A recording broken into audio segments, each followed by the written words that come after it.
Hello, winners. This is Brenda Underwood, Coach BU, coming to you live to talk about goal achievement, the ultimate goal achievement blueprint.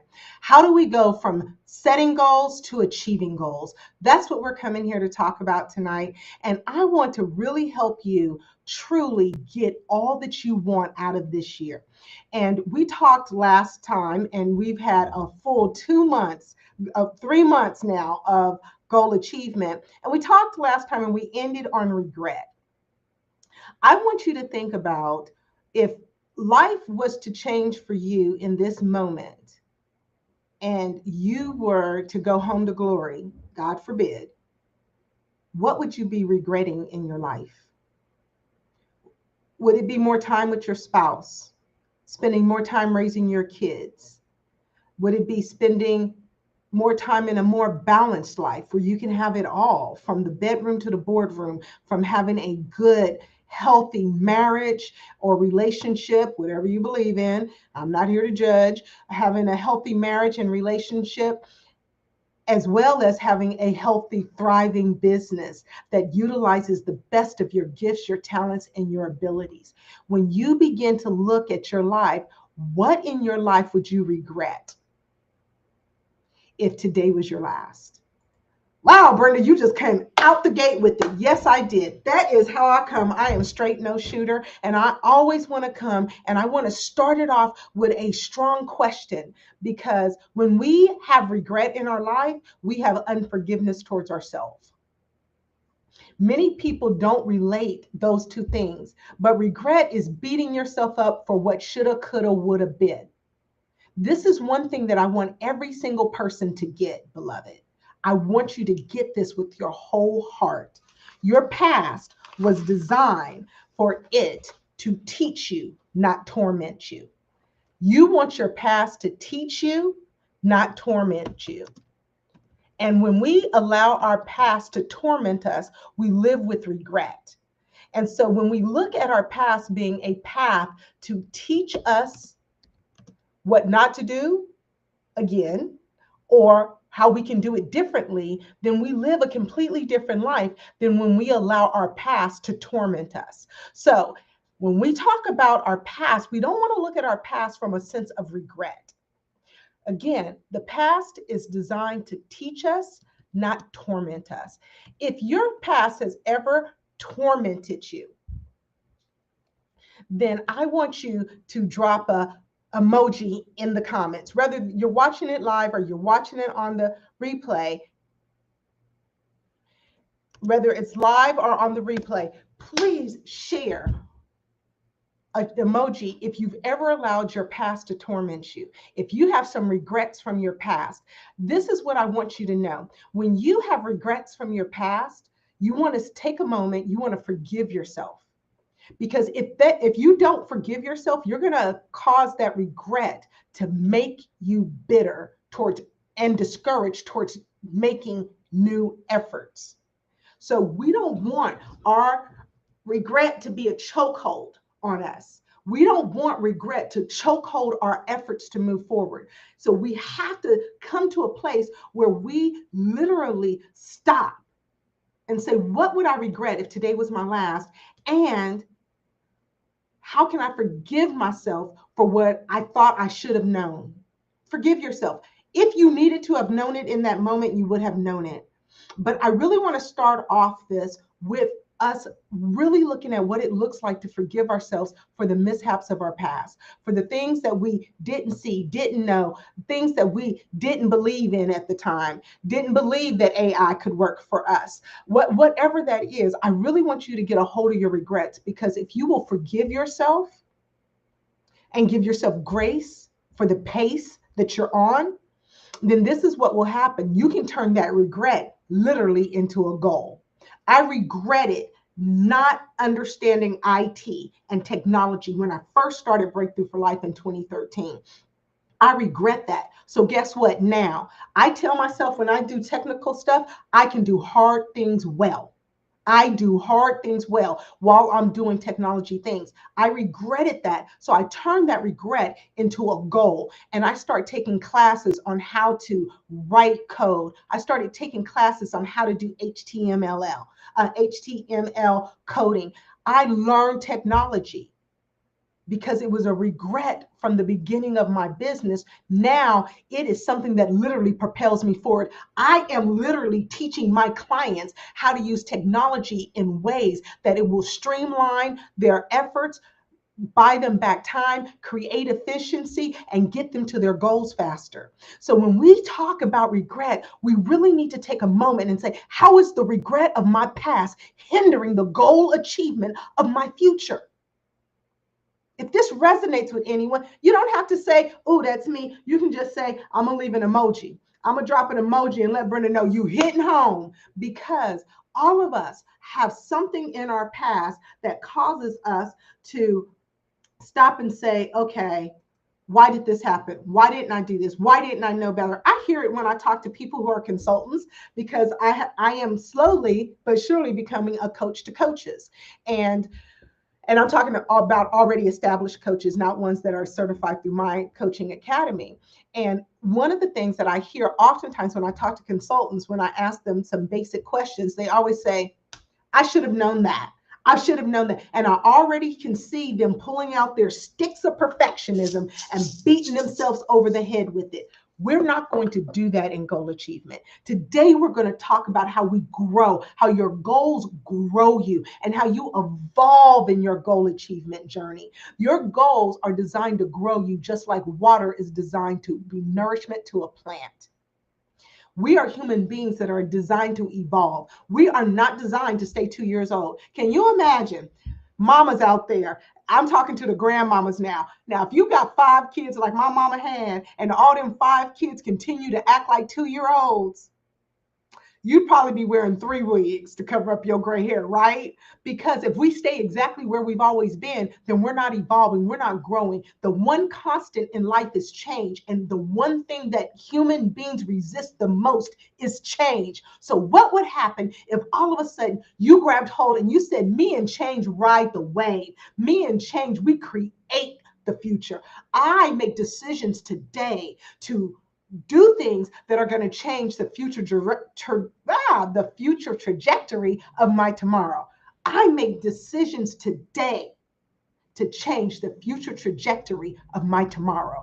That's what we want to do. We want to embrace our goals as literally pull-up bars to help us to grow strong muscles of character. We want to grow strong muscles of discipline, strong muscles of consistency, strong muscles of doing hard things well. And when we do that, we grow into this identity of there's nothing we can't do. I am unstoppable. I am capable of doing hard things well. When we get that type of resilience and we get that type of resolve, then we become breakthrough strategists. Look, I can't put my little my maracas into the first 10 seconds because I need to be talking about what we're going to be talking about so that I can reach more people. And the more you comment, the more you like, and the more you share, more people get to get these gems and these tools that I come to you with every Tuesday night at 7:30 to give you a steak dinner to help you win at life.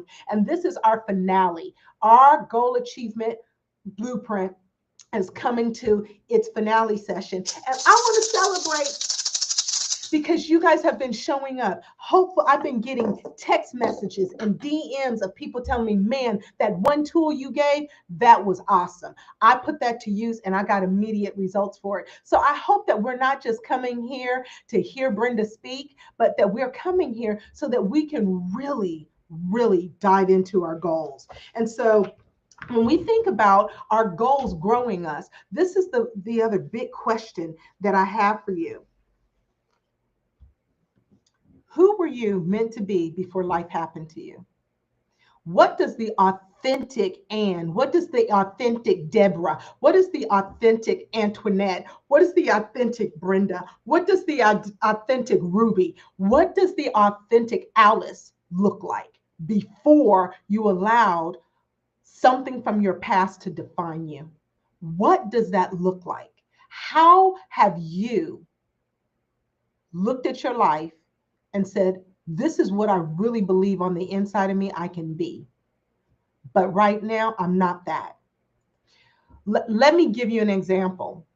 We talked about the threefold cord of goal achievement, which is grit, tenacity, and resilience.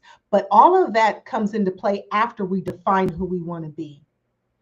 I decided when I moved here in 1998 with my son, and he was 2 months old, I made some decisions then that I was going to be a woman who defied the odds. The odds said that based on my background, I should be either, really based on my background, I should be in jail because I'm an ex-drug dealer. If the jail didn't take me out from selling the drugs and making some very risky decisions in my youth prior to the age of 26, we're talking about Brenda Underwood prior to the age of 26, I made some real risky decisions. And so if I wasn't in jail, I should have been in the morgue for drug use. And those two things had defined my life. And if it wasn't that was going to take me out, surely an enemy was going to take me out.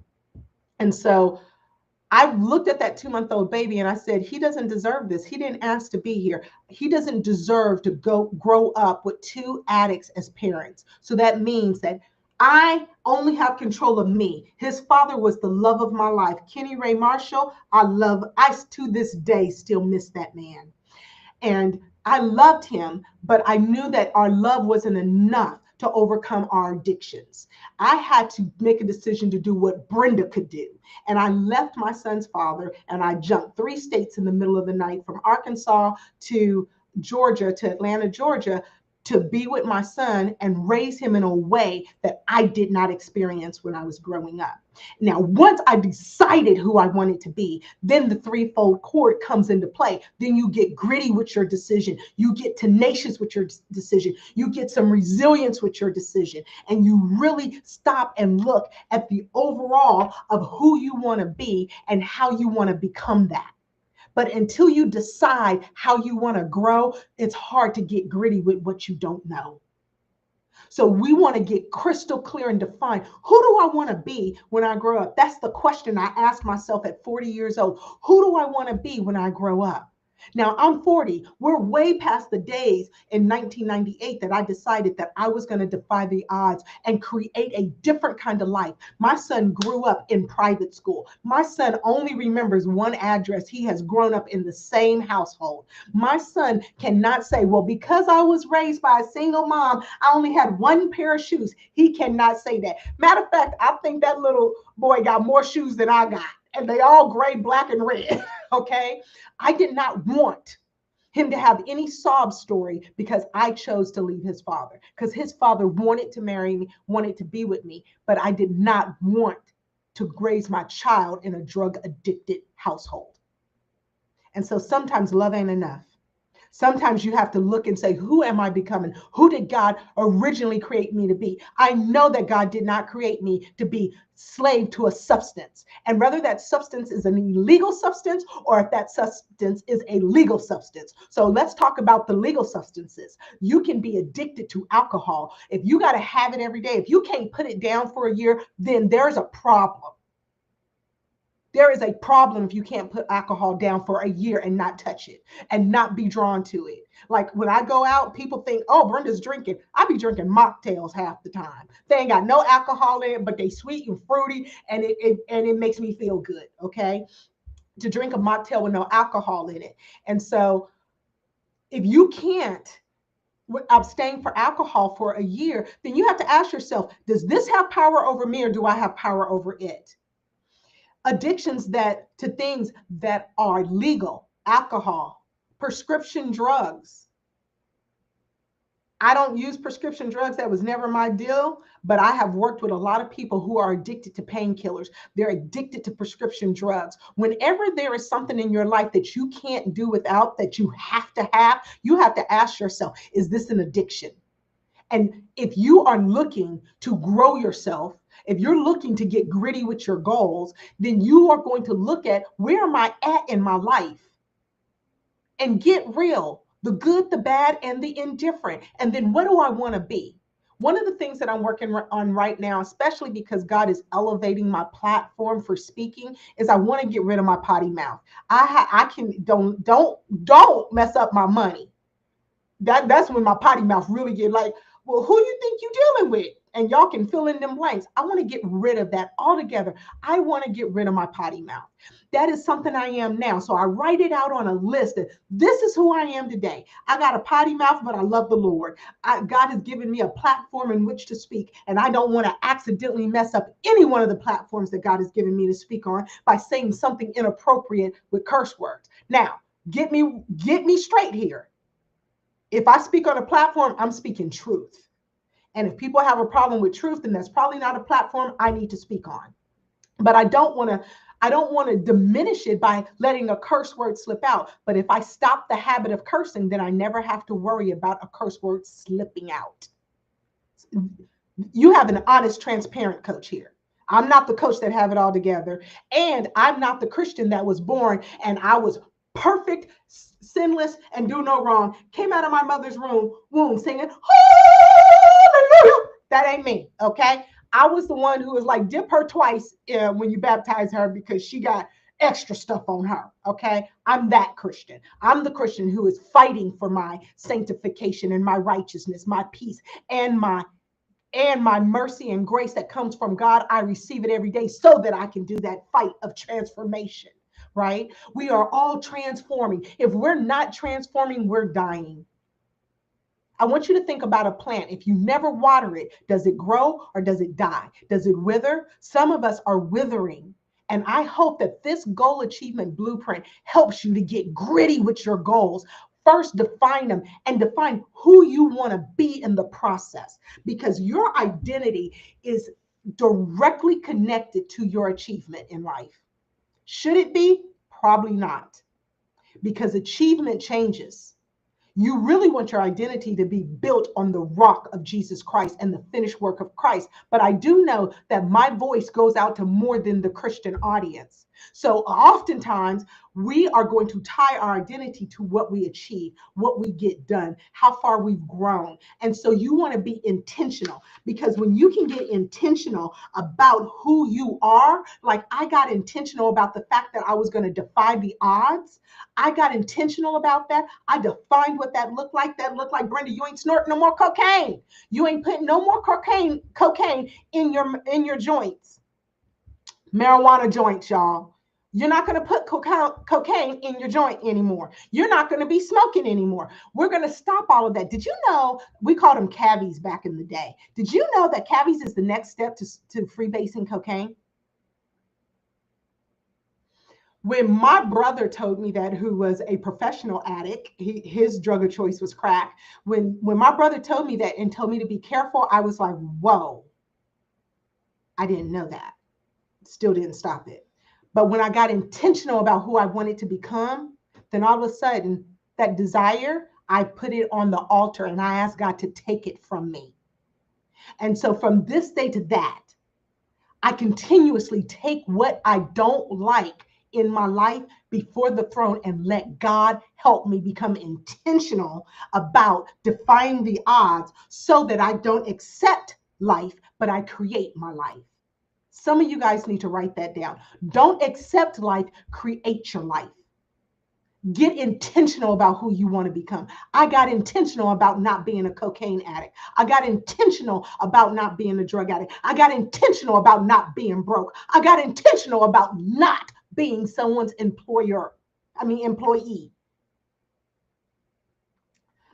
Antoinette, let me tell you some history about Antoinette. I served on a ministry called Trace Diaz, and they gave me an opportunity to come and speak there. And honey, we brought the truth that night, didn't we, Antoinette?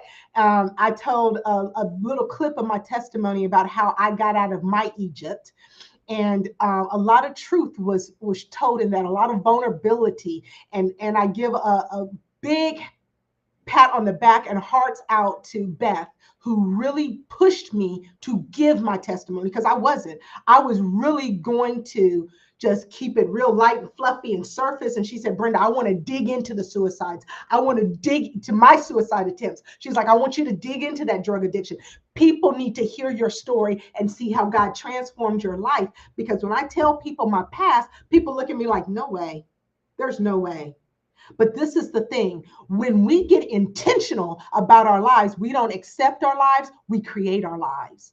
Life is either going to happen to you or you are going to happen to life. And I'm here today to give you some growth tools so that you can happen to life. So you don't have to be what you've always been. Because let me tell you about the schemes of the enemy. And when I say the schemes of the enemy, I'm talking about the devil. Satan, he is real. We want to blame every bad thing on God, but there is an opposer to God who is not equal to God, but there's an opposer to Jesus Christ who seeks to destroy your mind with fear, with he seeks to destroy your mind with doubt and discouragement, with regret. And I'm here to tell you, if you stay connected to this house, if you stay connected to Breakthrough for Life all year long, all I'm going to do is unlock the toolbox. And we're going to go into the tools that can help you craft your winning life. Some people I know cannot afford to get one-on-one coaching with me. But I'm telling you, if you can scrape up those nickels and dimes to get you some one-on-one coaching, we will transform your life in 10 weeks. And I mean it. 10 weeks, we will transform your life. If you will show up, you'll get gritty with it. We will change your world. And you will look back at March 2026 and say, wow, my life is in a completely different place than what it was when I started out last year. Because when you have a coach that's there to be your advocate to help you win, they hold you accountable to who you say you want to become. And so if this resonates with anybody, please drop me a little something in the chat. Drop an emoji, like, subscribe, please. I want to reach 1 million people through life coaching. 1 million people.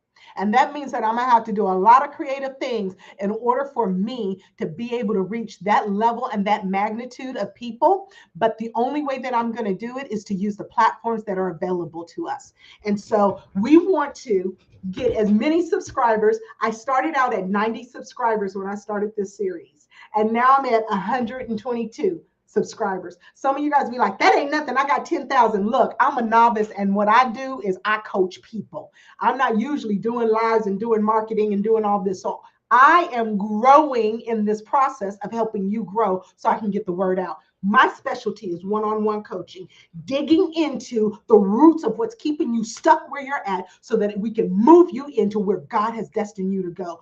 Who were you authentically created to be before life happened to you? I want you to be you. I'm Coach Be You for that reason.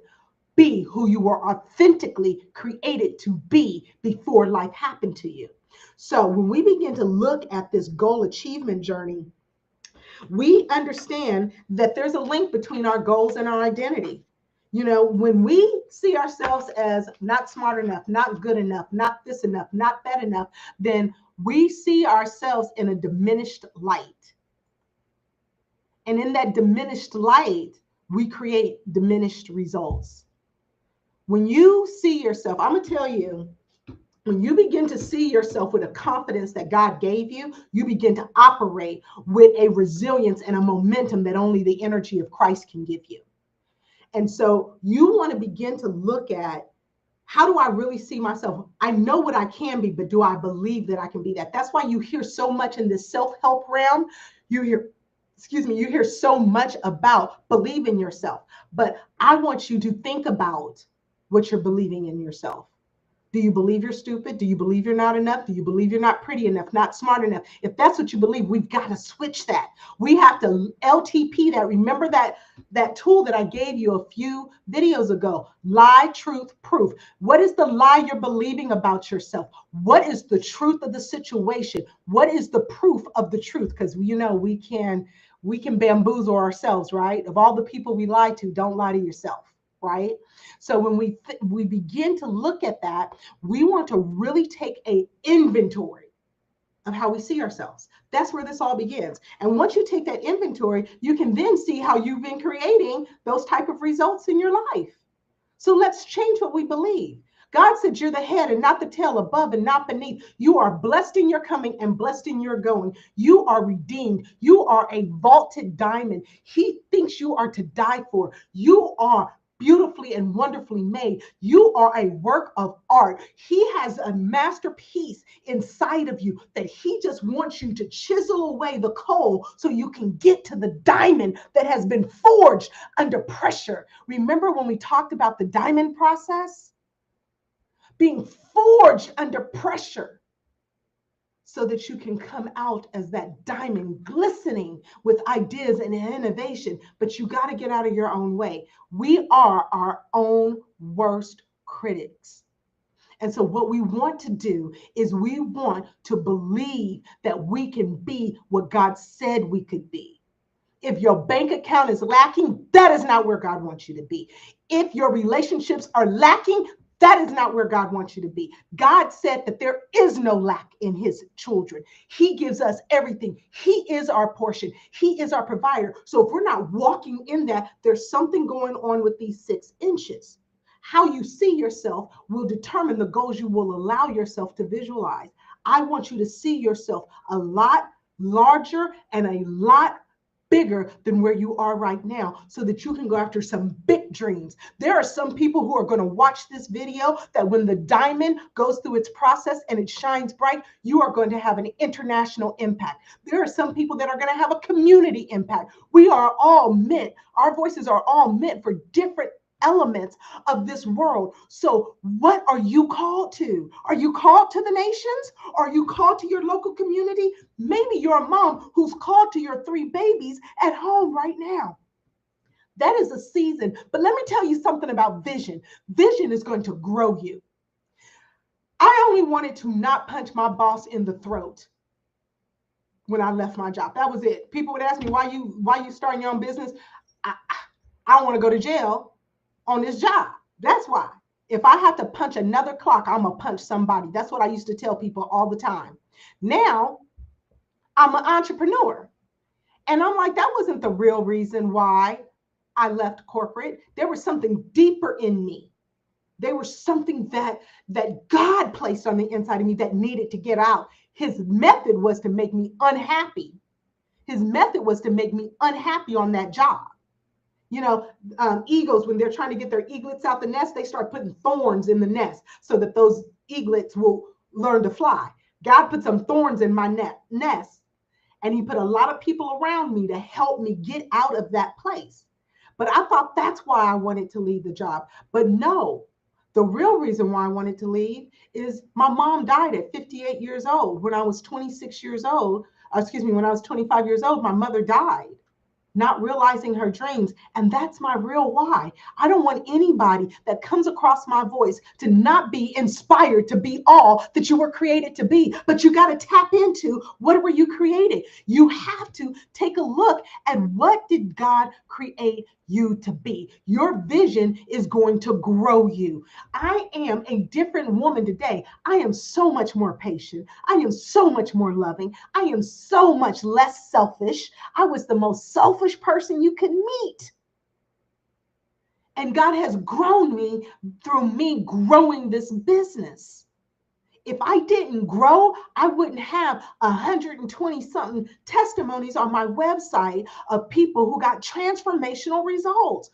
Our goals grow us. What goal is going to grow you? What are your growth goals?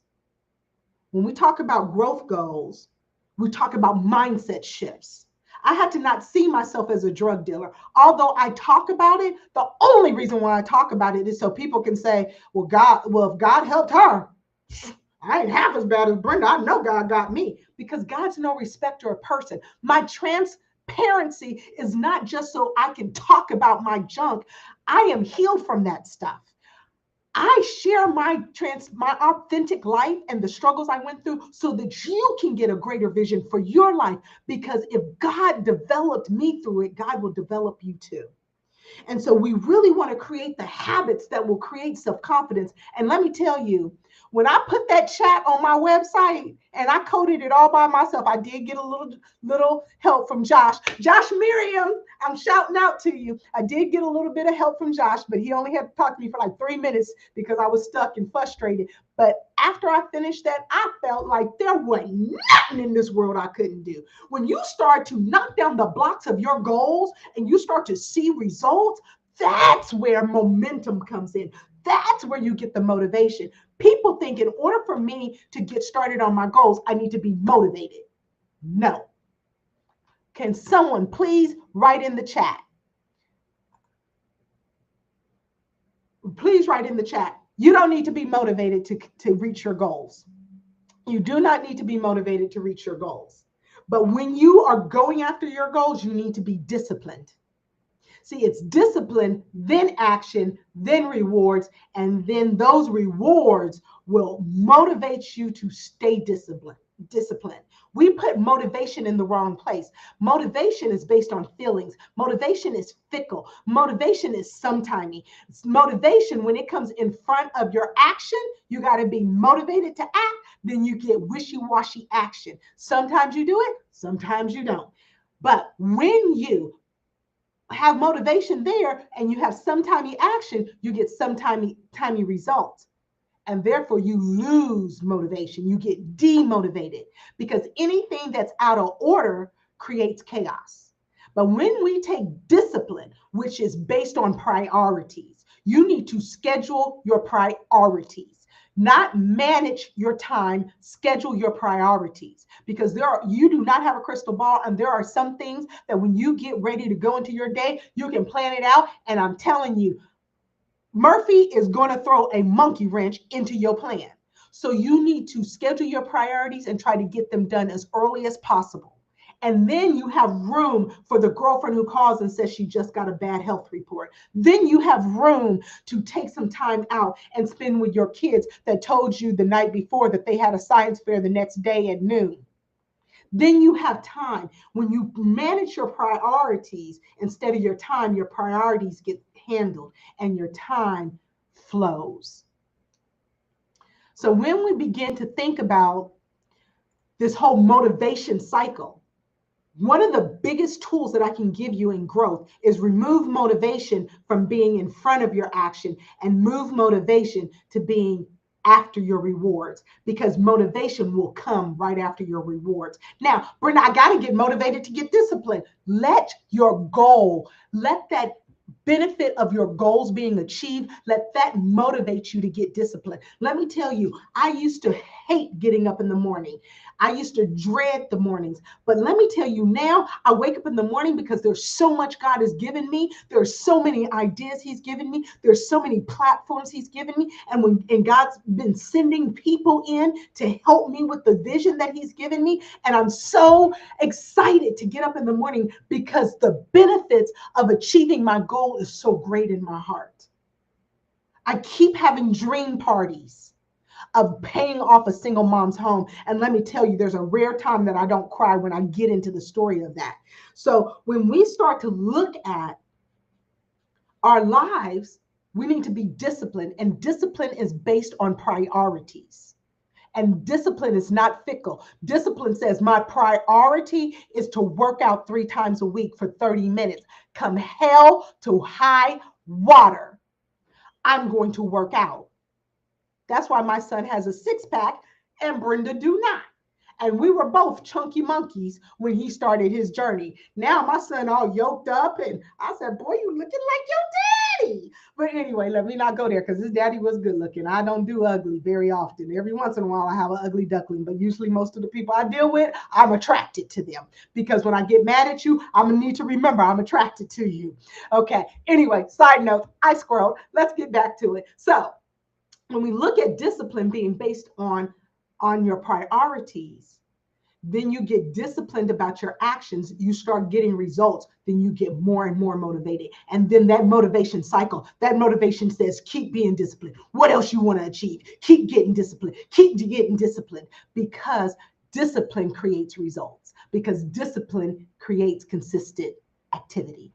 And if this is helping you, please drop an emoji, drop something in the chat. Let me know you here. I want to know your names. I want to know how I can help you. We have already determined what our next series is going to be about because somebody responded. And I'm going to be honest with you. I had my assistant DM a bunch of people and ask them, what is it that we can help you with? What is it you're struggling with? And one lady sent me her name is Charmaine from LinkedIn. She sent me a very detailed struggle that she was having. And it's all about, how am I working this job, wanting to be an entrepreneur, starting to get those side incomes going, and I'm a wife, and I am a mother to children who are at home. And so she said, I need to figure out how to balance it. I said, God, you be doing things. Can we give God a little shake, because God be doing things, because that's right up my wheelhouse. I said, that's work-life balance. All day, every day. I can talk on that all day, every day. I got life sheets about creating work-life balance for high-level performers. And so I was like, that is awesome. So that's what we're going to do the next series on. There's going to be a few little fillers on Tuesday night that we're going to do some little bit of different things on. And then we're going to get into a whole series about work-life balance. So I would love for you guys to drop into the chat, drop in my DMs, drop in the comments, and let me know what causes your life to be the most unbalanced, so that I can give you tools that you can apply that are real to your life situation and not just pulling from my past experience. Is that fair? If you believe that's fair, drop that in the comments for me. Drop that in the comments for me. Thank you, Antoinette, for being my note taker. Let's plan for me to take you out to lunch very, very soon, because you have been faithful to come to every single one of these. You always leave comments. You always put notes in. And I know that you're not always on social media. So I know that you're dropping into these lives because I'm here. And so I just really want to reward you with that. And so, Antoinette, you send me a Monday where you can get together and for lunch on me, and I'm going to drive up to Gainesville, and we're going to have lunch, and we're going to chop it up. And if there's things that you're struggling with in your life, come, I'm going to be ready to give. Free, no charge, lunch on me. Antoinette, thank you for always showing up, and thank you for always commenting. So now let's get into these growth tools. I really wanted to give you guys some tools that really can help you define who you are becoming. So we already talked about one of the tools that you're going to do is you're going to get crystal clear on who are you now. The good, the bad, and the good, the indifferent, and the things you need to change. We don't want to call ourselves bad. And then you want to say, what are those things that I want to become? And those things often are going to become your goals. And this is what I'm going to give away. To the first 3 people who DM me, I'm going to give you a free clarity session, which is the value of $575 for one free 90-minute clarity session. You can't already be in a coaching journey with me, though. Okay. Because people are already in a coaching journey with me. Y'all already getting a whole bunch of free stuff that you didn't pay for. So y'all keep y'all free stuff over in the client side. This is for people who are not clients of mine at the current time. So this could be a previous client who says, I need a refresher. But the first 3 people who DM me, and if you DM me now while we're on the live, then it's going to count. So the first 3 people who DM me, you're going to get a free clarity session. Let me tell you, you walk out of that clarity session with a blueprint, a hard copy for you to achieve one of your goals. So if you want that clarity session, you need to DM me, whatever you want to DM me. But if you will DM me and you have to mention, I was on the live tonight, or I watched the live from Who Are You Becoming? Your goals are meant to grow you. Then you're going to get a link that is say, schedule your your free client clarity call. Not a discovery call. It's a clarity session. That clarity session, we're going to spend 90 minutes. We're going to dig into your goals. I'm going to teach you the entire philosophy of goal achievement, the psychology behind goal achievement, and the anatomy of success. In that 90-minute session, you're going to walk away with a blueprint. Okay, so now let's get into these growth goals. So when we think about your personal growth in action, information doesn't transform lives. Implementation transforms lives. So I'm all about taking action, implementing what you know. So when we look at implementing what we know, and we look at becoming personal growth and action and being change agents in our own lives, when we look at doing that, we want to stop and we want to say, okay, in order for me to enjoy this growth journey of goal achievement, and I'm having to get gritty with it. I'm getting setbacks. I'm getting issues that are hindering my ability to move forward. I want you to think about this one growth tool. And we call it the 3 P's of resilient growth. 3 P's of resilient growth. So if someone could type in the 3 P's of resilient growth for me. These are the 3 P's of resilient growth.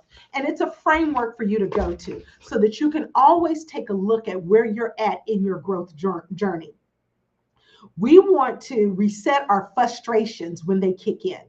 We do not want to go down through the rabbit hole of frustration in your head. And we've all done it, haven't we? We've had an argument with our boss at work about how toxic our work environment is. And then we didn't, maybe you weren't like me. I'm real articulate when it comes into having difficult discussions with people. And you're having this difficult discussion, but you didn't say exactly what you wanted to say in that argument, or that intense, as my girlfriend calls it, intense fellowship. And afterwards, that is still living in your head. That argument is still living in your head. And you're going, I should have said this, and I should have said that, and I should have done this, and I should have done that. And then all of a sudden, that particular thing has consumed the rest of your afternoon. You allowed it to stay in your head. Well, this is a tool to help you get out of your head. And I have to use it very often. And I had to use it a whole lot towards the end of 2024. And one is perspective. When facing resistance, ask yourself in these 3 categories, what is your perspective? Am I focusing on the obstacle or the opportunity? When you start to go towards goal achievement, it is going to be very easy for you to look at the obstacles instead of looking at the opportunity. But just like a diamond that's being forged, just like a diamond that is being forged under great pressure, when you begin to look at those obstacles as opportunities embedded in it, the opportunity is the diamond, the obstacle is the coal. And you start to chisel away at that obstacle and start to say, what's the opportunity in this? And you start to chisel away, then you begin to see things from a different light. You begin to see things from a different perspective. Let me give you an example. There was a relationship I had in my life, and I always would nitpick on what it didn't give me, what they didn't do for me, how they didn't show up. But I never was grateful for how they did show up. And when I started to really evaluate how much they did show up, the way I saw that person begin to change. What we focus on is always going to create emotions on the inside of us. So we focus on the lack, we feel depleted, we feel discouraged, we feel resentful. But if we will change our perception and our perspective, and we will begin to focus on what is there, how they did show up, how they're doing the best they can do, all of a sudden we will bring a new harmony to our friendships and our relationships and our parenting relationships that wasn't there before. Sometimes because of our loud critic on the inside of us, we are a loud critic to everybody around us. So we want to get to a place where we are focusing on the things that are going right instead of the things that are going wrong. So when we look at this first P in the 3 P's of resilient growth, it is perspective. And it starts with asking yourself the question, am I focusing on the obstacle or the opportunity? And you want to shift your focus. Shift your focus. Mindset is all about shifting focus. If you will shift your focus, then you will begin to see something different. There's a lady who has a quote, and I think it's Ashley Fern. If I'm wrong, y'all correct me. But she says, when you change the things you look at, the things you look at change. So when you change from focusing on complaining about what's not, and start focusing on what is, and that all ties into gratitude. And I'm not even going to talk about gratitude because we hear that 199 times, and we don't do it. So So let's get grateful, but let's get to the reason why we want to be grateful, because gratefulness shifts your mindset, shifts your focus. I got into a car accident at the beginning of February. Let me tell you, I was distraught. And I had to say, well, thank God I had insurance. Thank God I had the coverage to cover. I hit a car that hit another car. So I have enough coverage to cover all the cars. Thank you, God, that I didn't hit them. I was stopped and I was going into traffic. So I only hit them going 5 miles an hour. I didn't hit them going 55 miles an hour. Praise the Lord. I started to think about the good things instead of, dang it, I'm going to have to go to the shop. This is going to take time out of my schedule. This is going to make my insurance go up. I could have focused on either one of those things, but I chose to focus on the thing that was going to give me life. And let me tell you, when I talked to my adjuster at my insurance company, she said, Brenda, this was a minor accident. Don't panic. Don't worry. Da, da, da, da, da. And so I think that if I would have focused on the negative, I probably would have gotten a different result when I started talking to my insurance agent about what was going to happen with my insurance. I'm telling you guys, what you focus on matters, because what you focus on produces feelings. And when based on how you feel will determine how you act. Belief comes before behavior.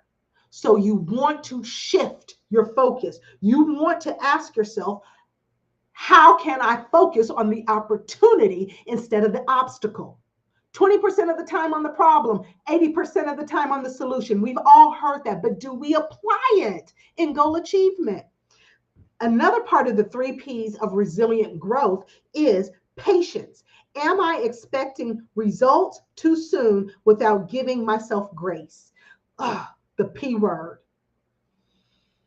Y'all, me and this P word, we've been peeing with each other all last year. 2024 was my year of developing patience. This year, I've realized how much that patience is reducing stress.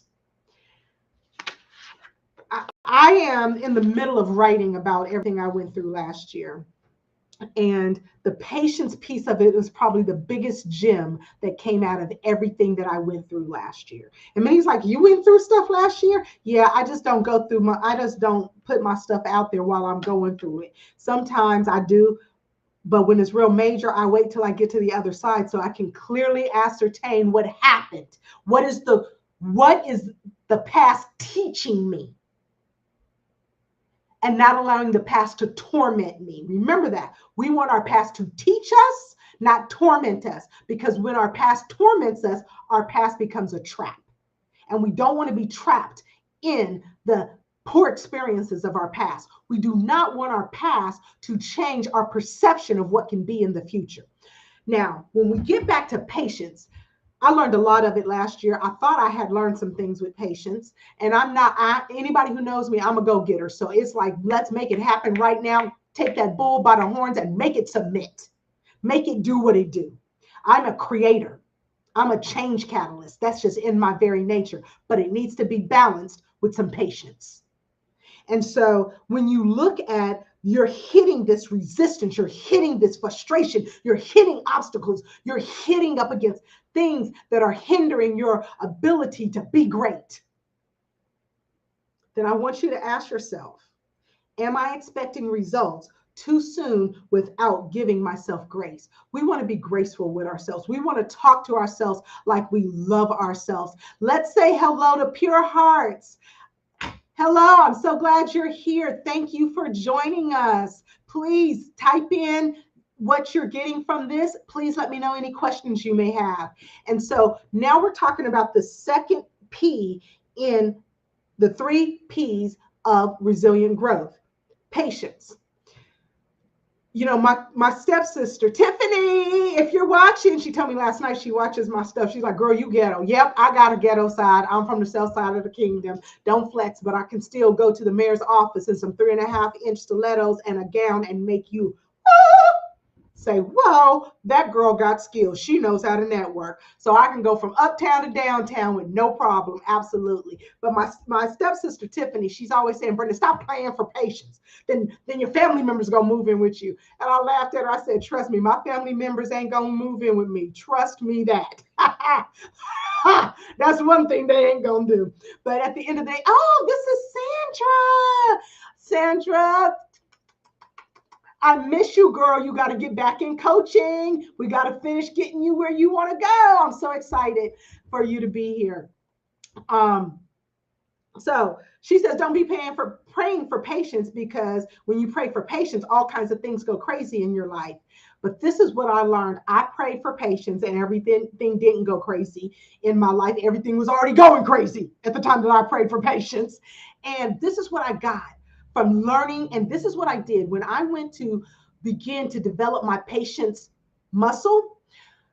First, I did a word study on patience in the Bible. And so, if you're not a believer, you can still do something like this. Whatever your belief is, if you read the Quran or you read something else, whatever your holy book is, your sacred book, go and read about patience. If you are an atheist, like I'm currently coaching an atheist, and it is so engaging. I so enjoy hearing about why people choose what they choose when it comes to their faith, because I believe that true maturity, mature love, is to be able to love someone who's not like you, who doesn't believe like you and doesn't think like you, and still respect them.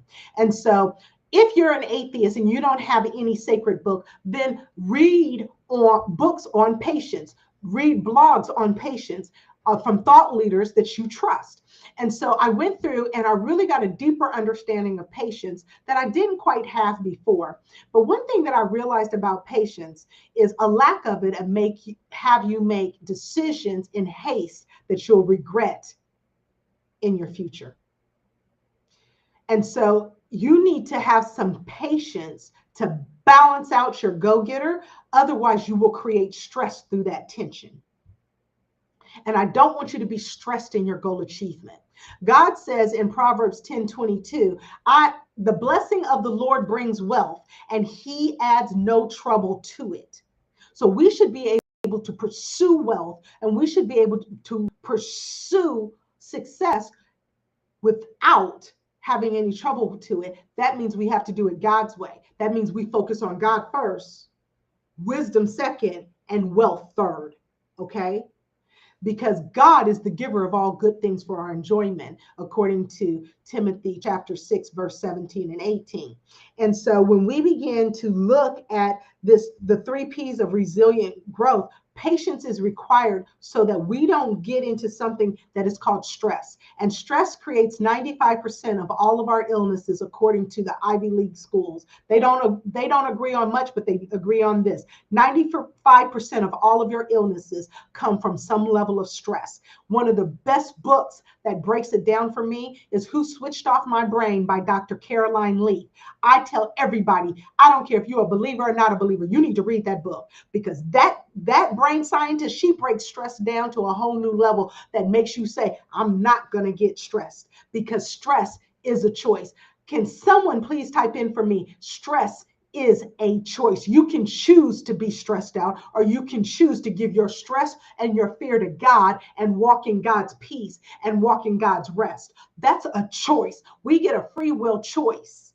So stress is a choice. Remember that the next time you get stressed out. When I get really stressed out, I go to the bathroom, I ain't gonna lie, and I sit right there and I be like, Lord, I do some breathing. Because if I'm in my office and I have my door open and I got my phones with me, someone's going to interrupt me. I need this 5 minutes to recalibrate when I get really stressed. So I'm going to do some box breathing. I'm going to take a moment. And I'm going to say, okay, God, I'm getting stressed. That means I'm frustrated. That means I'm trying to make something happen in my own effort. And I don't have to. I make things happen in God's effort, in God's energy. Paul said in Colossians, I believe it's chapter 1, he says that all that I do in the energy that Jesus Christ gives me. And he's the creator of the energy. So I think whatever he gives me, pretty good, right? So when we begin to look at stress being a choice, you have to develop some type of tool that you're going to do when you get stressed out, whether that's meditation, whether that you go for a walk, whether that you take your dog for a walk, whether that you throw a basketball up against the wall. I don't care what it is. For me, I go into the bathroom so I can get some quiet time, and I will breathe, do some breathing. I'm going to pray. I'm going to ask the Holy Spirit in that moment, change my perspective. Let me see what you're doing in this stress moment. All things work for the good of those who love the Lord and are called according to his purpose. So, God, if I'm stressed about this, you're trying to teach me something. What are you trying to teach me, Daddy? I don't know about y'all. I don't like to be needy with people. I like to be needy with Jesus. So I'm going to go to him and I'm going to ask him, what are you trying to teach me? I'm frustrated. I'm ready to literally take a ball and throw it against the wall, right? So I de-stress.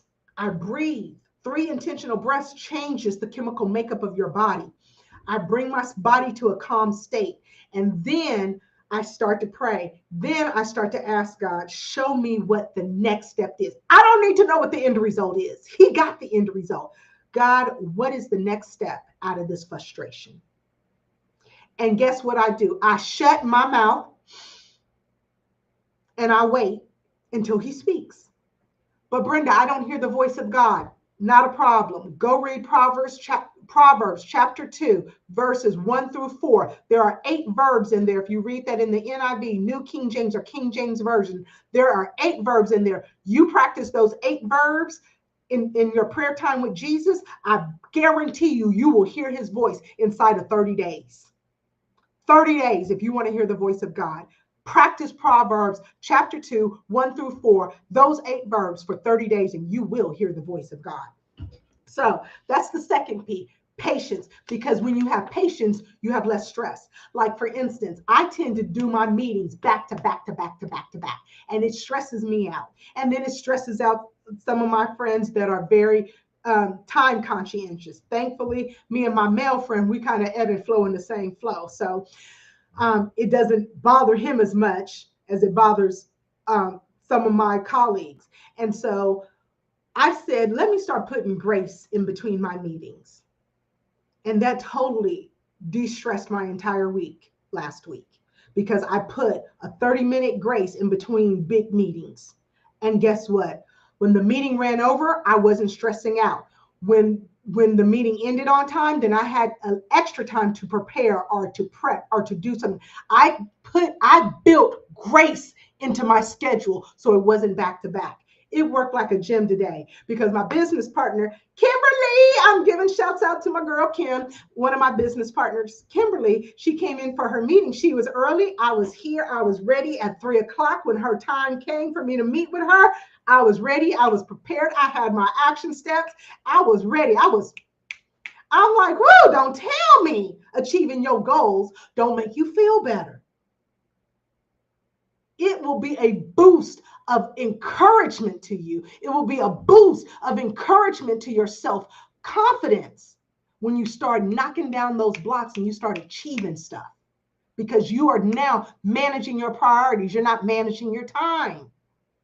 So the third P is persistence. Have I truly given my best effort, or am I stopping short? Persistence.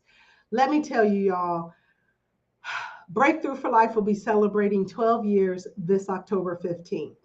And I think since it's the number 12, I'm praying that God gives me some extra resources so I can have a big shing ding gala party, which I'm going to need an event planner for. So Tori Love, I know you do weddings, but I may need you to come and do an event so that we can just celebrate me sticking with it for 12 years of this business, getting gritty with it.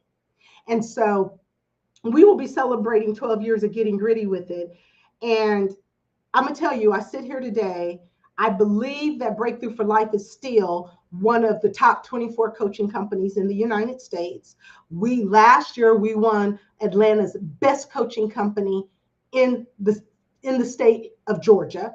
And I didn't even know I had those accolades. Someone told me about those accolades. I'm just out here trying to help women win. From the bedroom to the boardroom, I want to see women win. I want to see women elevate. I want to see women have great marriages, have great children, have great careers, and have great businesses. And I want us to decrease the stress so we can keep the wrinkles off our face. Hello.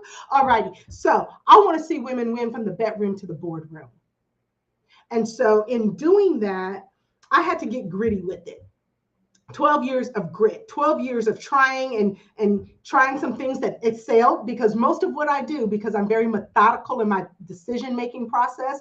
There's a blog on my website. If you go to breakthroughforlife.com, there is a blog on my website that says about making decisions. Indecision is the thief of life, or something to that sort. If you go to my website, you'll see a blog about indecision.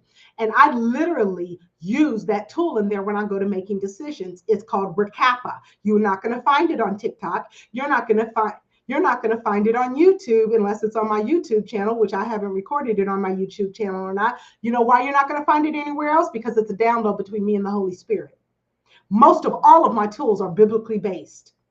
And so God downloads it to me through the Bible, and then the Holy Spirit shows me how to make it marketable to the world, so that even people who don't believe in Jesus can still embrace the truth of his scripture and not even know it. And so then when they're introduced to the scripture, then they'll be like, I've been living by that principle to speak life. I didn't know that was a biblical thing. Yeah, because we don't have to put the book, chapter, verse behind everything that we quote from scripture. It was the scholars that put the book, chapter, verses in there so we could find the scriptures, but we don't have to quote them like that. We can just speak the truth of God in love, and it impacts a world that is hurting and needs his love and doesn't recognize his being, so that they can fall in love with him and then recognize his being. So when we look at persistence, it's about getting gritty with it. But also, did I give my best effort? There were things that I did that I didn't give my best effort to. I kind of took someone else's advice and followed their boilerplate and kind of relied upon their ability to do it and their history in it. And every single one of those times I did that, it cost me money. It did. And I failed in it. So what did I learn from that? Is, Brenda, God gave you a brain. Yes, you take wise counsel, but you make the final decision. Think. Do not abdicate authority. That's what I learned from my past, right? Persistence in giving my best effort in everything you do. Be in the moment of that situation. Be in the moment of that decision. Be in the moment of that conversation. Be in the moment of that meeting. That means you're not multitasking. Oftentimes people will see me pick up my phone in the middle of a coaching session, and I immediately tell them, I'm doing some math. You just told me you waste 30 minutes a day looking for paperwork because you're unorganized. Okay, let me tell you how much that 30 minutes a day of you looking for paperwork because you're unorganized, if you do that 5 times a week. And I pick up my phone for the purpose of serving them. I don't pick up my phone for the purpose of checking my next appointment. Be in the moment, because that's really going to help you bring your best self to the moment. But you also have to believe that there's a best of yourself to give. A best of yourself to give. So I'm going to end this with asking you the question, beloved. What are your goals going to grow you into? Have you set a growth goal for you personally? My personal growth goal this year is to sculpt this body.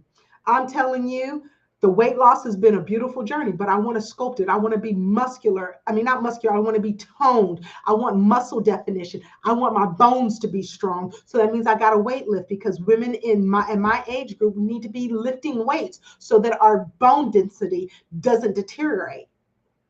So when we begin to think about the mindset shift is going to be you trusting the process, and that process is to transform you into what you say you want to be. But this is the caveat about vision. It always grows.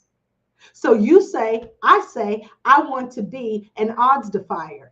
I want to not have to punch a clock anymore. And now God has me coaching people to live their dreams, to do their businesses, to exit out of corporate if that's what they choose to do, unlock those golden handcuffs of corporate, that great pay and those good benefits, unlock those golden handcuffs of corporate with the tools to build a profitable business.